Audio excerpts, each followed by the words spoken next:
В Москве прошло внеочередное заседание Совета Московской Остинской общины. Экстренную встречу организовали, чтобы урегулировать возникшие вопросы. Они касаются передачи дел избранному в начале июня председателю общины Александру Татаонову. Проблема в том, что есть несогласные с его назначением.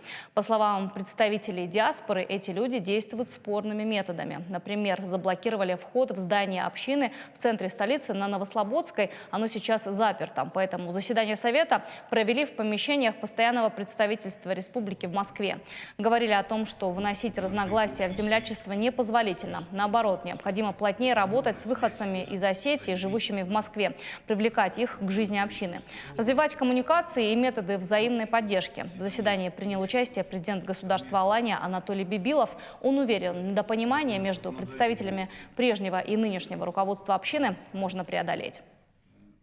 Мне бы очень хотелось, чтобы именно московская диаспора была тем ядром, который вокруг объединяет все диаспоры осин, которые есть у нас в нашей большой родине Российской Федерации. И еще раз повторюсь, я искренне уверен в том, что эти разногласия в буквальном смысле растворятся в тех действительно больших задачах и больших целях, которые ставит московская диаспора. В свою очередь, председатель общины Александр Татаонов обратил внимание собравшихся на такой факт. В столице сейчас живет не менее 50 тысяч выходцев из Осетии, а в общине состоят около 100 человек. Это, по его мнению, ненормально. Община должна быть открытой и доступной для всех.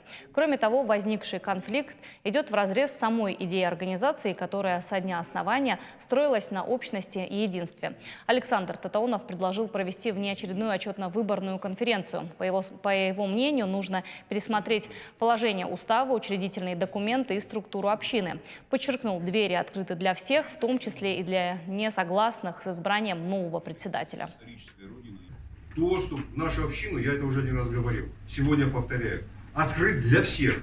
Любой осетин, который изъявил желание быть в ней, пишет заявление, говорит о том, что он готов выплачивать взносы и становится нашим членом. Это не элитные подразделения, это не